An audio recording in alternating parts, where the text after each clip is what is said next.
নিশাৰ ৰঙিয়া ৰেল জংচনত বৃহৎ পৰিমাণৰ নিষিদ্ধ গাঞ্জা জব্দ। নামনিময় ডিব্ৰুগড় লোকমান্য তিলক LTT ৰেলত ৰঙিয়া ৰেল আৰক্ষীৰ নিয়মীয়া তালাচীত এজন লোকৰ পৰা জব্দ কৰে গাঞ্জাখিনি। ধৃত লোকজন বিহাৰৰ ভোজপুৰ জিলাৰ নখদমপুৰ গাঁৱৰ নীতিশ সিং ওৰফে নিহাল।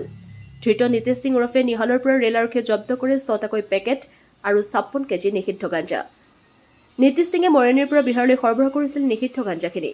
উল্লেখযোগ্য যে যোৰহাটৰ পুলিবৰ ডেকাৰ গাঁৱত সৰুৰে পৰা বাস কৰি শিক্ষা গ্ৰহণ কৰিছিল নীতিশ সিং ওৰফে নিহালে। বৰ্তমান ৰঙিয়া ৰেল আৰক্ষীৰ জিম্মাত নীতিশ সিং ওৰফে Nihal. News desk AIN live.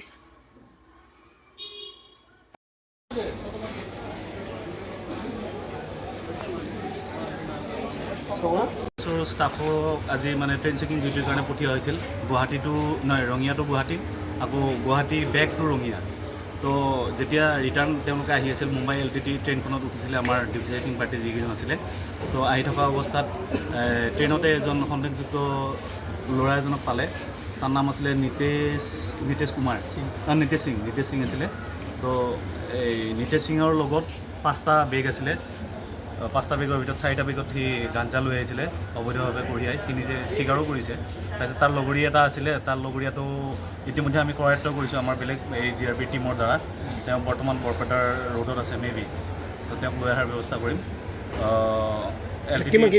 Total 56 point কিমান আছিলে, মানে 57 কেজি মোটামুটি।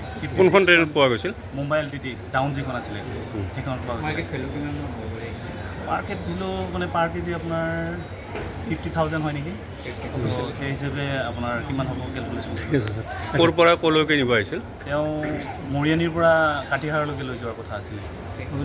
ঠিক আছে सर। गांजा मिलाता इसलिए। कहाँ का रहने वाला है आप? बिहार का। क्या नाम है? नीतीश।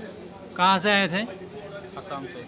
और कोई है क्या आपका साथ? एक दोस्त है क्या नाम है उनका? संजीव। कितना दिन से कर रहा है आप अभी? पहली बार था। पहली बार। कितना गांजा पकड़ा है? ये मालूम नहीं है। 4 बैग है। 4 बैग। आपका साथी का नाम क्या है? संजीव संजीव क्या? कुमार। आपका नाम क्या है? नीतीश नीतीश क्या? सिंह। नीतीश सिंह। हाँ। कहाँ का रहने वाला है आप? बिहार का।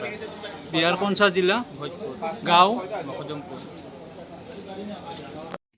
যিকোনো খবৰ আৰু বিজ্ঞাপনৰ বাবে যোগাযোগ কৰক 7896121996।